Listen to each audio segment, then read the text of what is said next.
ಉಗುಳಲು ಹೋದ ವ್ಯಕ್ತಿಯ ರುಂಡವೇ ಕಟ್, ಭಯಂಕರ ಅಪಘಾತ. ಕುಂದಗೋಳ ಹುಬ್ಬಳ್ಳಿಯಿಂದ ಲಕ್ಷ್ಮೇಶ್ವರಕ್ಕೆ ಹೊರಟಿದ್ದ ಸಾರಿಗೆ ಬಸ್ ಕಿಟಕಿಯಿಂದ ಉಗುಳಲು ರುಂಡ ಹೊರಹಾಕಿದ ವ್ಯಕ್ತಿಯ ರುಂಡವೇ ತುಂಡಾದ ಘಟನೆ ಕುಂದಗೋಳ ಪಟ್ಟಣದಲ್ಲಿ ನಡೆದಿದೆ. ಹೌದು, ಇಂದು ಸಾಯಂಕಾಲದ ಹುಬ್ಬಳ್ಳಿ ಲಕ್ಷ್ಮೇಶ್ವರ ಬಸ್ ಕೊನೆಯ ಸೀಟಿನಲ್ಲಿ ಕುಳಿತು ಪ್ರಯಾಣ ಬೆಳೆಸ್ತಾ ಇದ್ದ ವ್ಯಕ್ತಿ ಉಗುಳಲು ತಲೆ ಹೊರಹಾಕಿದ್ದಾನೆ. ಈ ವೇಳೆ ಹಿಂಬದಿಯಿಂದ ಬಂದ ಟಿಪ್ಪರ್ ಲಾರಿ ವ್ಯಕ್ತಿಯ ತಲೆಗೆ ತಾಗಿದ ಪರಿಣಾಮ ವ್ಯಕ್ತಿಯ ರುಂಡವೇ ಕಟ್ಟಾಗಿದೆ. ಈ ಹೃದಯ ವಿದ್ರಾವಕ ಘಟನೆ ಕುಂದಗೋಳದಲ್ಲಿ ನಡೆದಿದೆ. ಕುಂದಗೋಳ ಗ್ರಾಮೀಣ ಪೊಲೀಸ್ ಠಾಣೆ ವ್ಯಾಪ್ತಿಯಲ್ಲಿ ಈ ದುರ್ಘಟನೆ ನಡೆದಿದ್ದು, ಸ್ಥಳಕ್ಕೆ ಪೊಲೀಸರು ಭೇಟಿ ನೀಡಿ ಪರಿಶೀಲನೆ ನಡೆಸುತ್ತಿದ್ದರು. ITI ಕಾಲೇಜ್ ಹೋಗ್ತಿದ್ರು ನಮ್ಮ ಹುಡುಗ.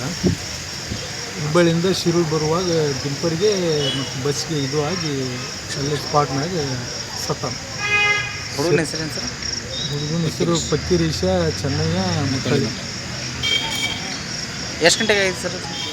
4:45 ಕೇಸ್ ಆಗಿದೆ ಸರ್? ಇನ್ನೂ FIR ಆಗಿಲ್ಲ ರೀ ಮಾಡ್ತೀವಿ.